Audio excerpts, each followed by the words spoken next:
Founder of the New York City Healthy School Food Alliance. And I am really glad that you're all here today to fight for our children's future.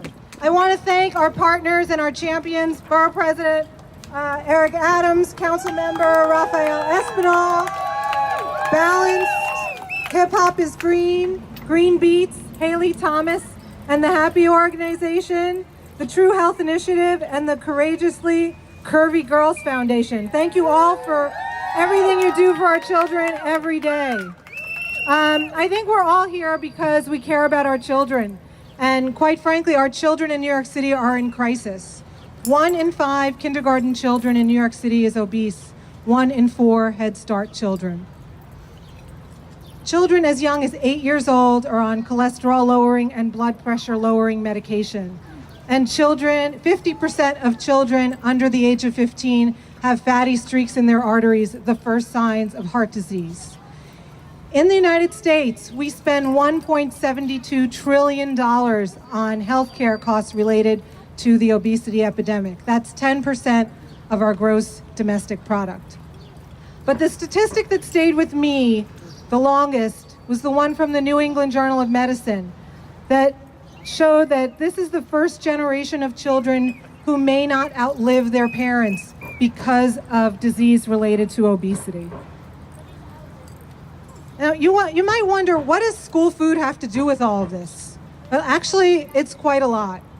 New York City feeds 900,000 children a day, and children spend over 6 hours a day in school and consume over half of their calories in school. So in my mind, when an organization is responsible for feeding 1 million children a day, half of their calories a day, there's a legal responsibility, if not a moral responsibility, to ensure that the food that they're feeding our children is not feeding the health crisis. And yet that is exactly what New York City is doing. Every day in lunchrooms across the city, you will find fast food. Mozzarella sticks, chicken nuggets, hamburgers, Tostitos branded beef-filled taco bowls, pizza. Highly processed fast food built by a big food system that does not care about the health of our children, but only cares about lining their pockets. The dangers of highly processed food have been highlighted in a slew of recent research showing a direct correlation between processed food and chronic illnesses, including cancer and cardiovascular disease. It is also worth noting that when you introduce highly processed foods at a young age, we're setting children up for a lifelong struggle with disease. They think that mozzarella sticks are food, and they're not. And because 2/3 of children in New York City who eat lunch have to eat lunch at school, they cannot bring lunch from home. They can't afford to. School food is also an equity issue. And equity is a word that our chancellor likes to throw around quite a bit. And to his credit, he has improved equity in the middle school application process and is working to do so in high schools. But we're dropping the ball on school food. And make no mistake, if you take one thing away from this rally, remember that school food is about equity. The health crisis hits low-income families hardest because their children don't have the option to bring lunch from home. They have to eat the processed food served at school. And when you take a closer look at school food, you see even more inequity. Why do some schools serve the alternative menu, which serves 2 homemade meals a week, but others do not? Why do some schools serve chocolate milk sweetened with 20 grams of sugar, but other schools do not?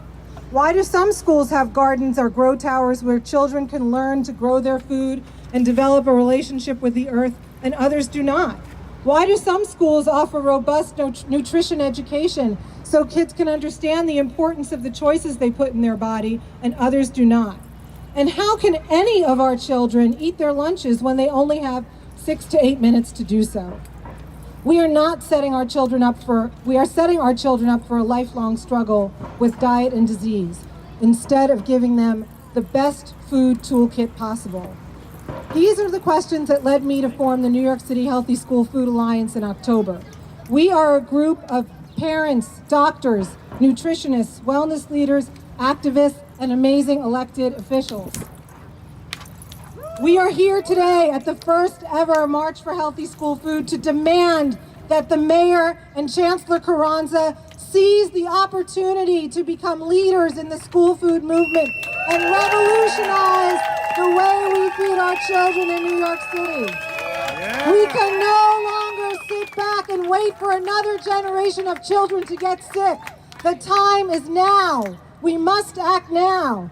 We have developed a plan to revolutionize school food and to save the next generation of children from diet-related disease. To explain our plan, I have with me my daughter, Emily Weiner, someone who knows school food better than most of us because she eats it every day at PS 261 in Brooklyn. Here's Emily.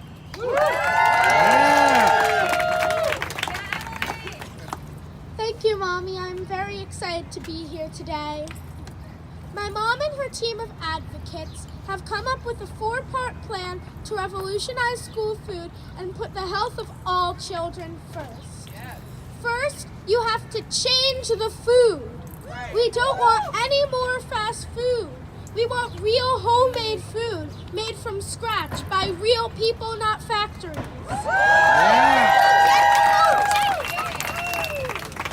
All kids deserve this. Not just those who have packed lunch from home. Second, we want hands-on nutrition and culinary education.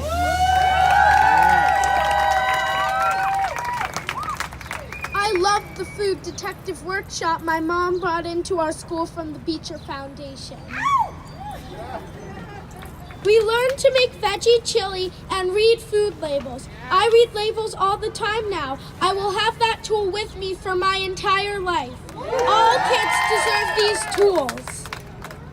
Third, give all kids a garden to grow food in. I get to water snap peas and take care of strawberries at PS 261. We love our garden. All kids should have one, not just those schools with enough PTA funding for it.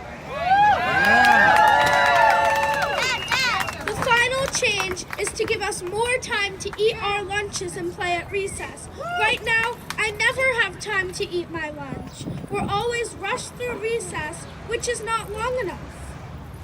I'm starving by the end of the day. Let us eat for a full half an hour and run around for a full half an hour before you put us back into a classroom. I think you will see the results in better grades and behavior. Mayor de Blasio and Chancellor Carranza, if you make these 4 changes, you will be giving us us kids a real chance to live our best lives.